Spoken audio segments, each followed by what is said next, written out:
నమస్కారం ETV news కు స్వాగతం. ముందుగా ప్రధానాంశాలు. లెబనాన్ పై ఆగని ఇజ్రాయెల్ దాడులు, హెజ్బుల్లా మరో కీలక నేత హతం. భారత్లో తయారైన వస్తువులనే కొనండి, పండుగల వేళ ప్రజలకు మోదీ పిలుపు. కాంగ్రెస్ సభల్లో పాకిస్తాన్ అనుకూల నినాదాలు, విమర్శలు గుప్పించిన అమిత్ షా. ఎన్నికల సభలో మల్లికార్జున ఖర్గేకు అస్వస్థత, మోదీని దించే వరకు బతికే ఉంటారని వ్యాఖ్య. తమిళనాడు డిప్యూటీ సీఎంగా ఉదయనిధి స్టాలిన్, మంత్రిగా సెంథిల్ బాలాజీ ప్రమాణం.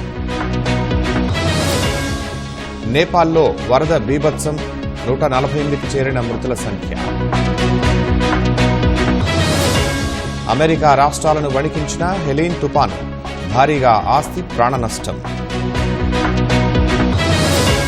కాన్పూర్ టెస్ట్ 3వ రోజు ఆట రద్దు, చిత్తడిగా ఉన్న మైదానం.